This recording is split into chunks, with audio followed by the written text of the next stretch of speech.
3 years ago, God picked you up and deposited you in Soto, and you thought you were there to work with the Soto Christian Hospital. Mm-hmm. And then Bob and Tom Lee show up on your doorstep unexpectedly, discover that you're there. They say, how would you like to work as our liaison with CCCE? Mm-hmm. And then you start rescuing babies and helping coordinate 3 orphanages and trying to figure out how to feed these malnourished children, and it evolves into a mitten project and developing jobs. Mm-hmm. And then there are these community-based children, and you're worrying about, okay, we're going to educate them, where is their future? And we say, I'm looking around and I'm saying, Lord, you must have someone else in mind, because my platter is full. But then God surrounds you with people that He already placed in strategic positions. And that is how I think we should not underestimate the network of Christians and Christian organizations and the global church of believers.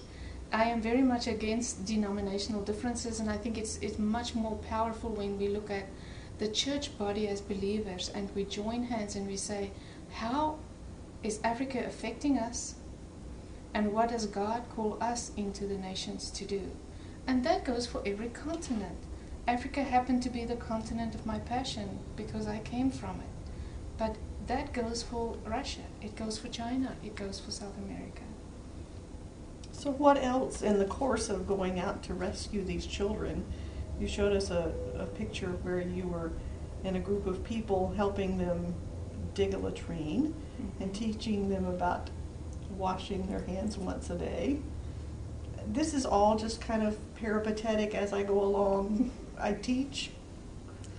Yeah, it's grabbing onto opportunities, and it is being available for God to use us, because we keep on asking, oh, where does God need me? It needs to be in a grand position.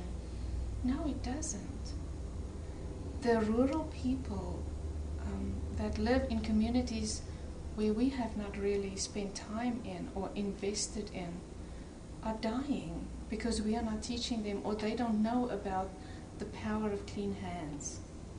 It's in the simplicity of the moments of the days, and not underestimate that that is a place of ministry. And not everybody is called to that. The face of ministry has different layers to it, and right here in America, the cash register in any place needs the light of Christ in the same power as that child that is sitting there in the rural area, not knowing that a latrine will help them to be hygienic, will help him not to be at risk for hepatitis. Mm-hmm. It's the simplicity of life when we think we need to complex it. So I don't think it is necessary for us to pack our bags, sell our lives, tear it apart and say, I'm off to Africa to find my mission. If we don't do mission in our homes and in our backyards, then is God going to really open up doors for us beyond that? And He does that with individuals that has vision and understanding. But in Ethiopia, it has been for me and for our family a daily learning of making use of every opportunity around you, because you never know where the light of Christ needs to shine in order to bring Him to someone who may die this afternoon. And that places a different pressure on us. Mm-hmm.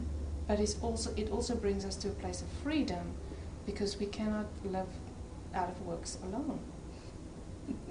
It is who you become in the process of doing. It's who you are through the process of ministering. And that is for us, and for me more and more, where the power of Ethiopia is. Does God really need us to do all this? He doesn't need us. He can do this by Himself. But He invites us to be a part of His plan and a part of this purpose, so that we can see Him and He can be glorified in and through it. So that's where the relief and the hope comes in for us. And that is our anchor. That is my anchor.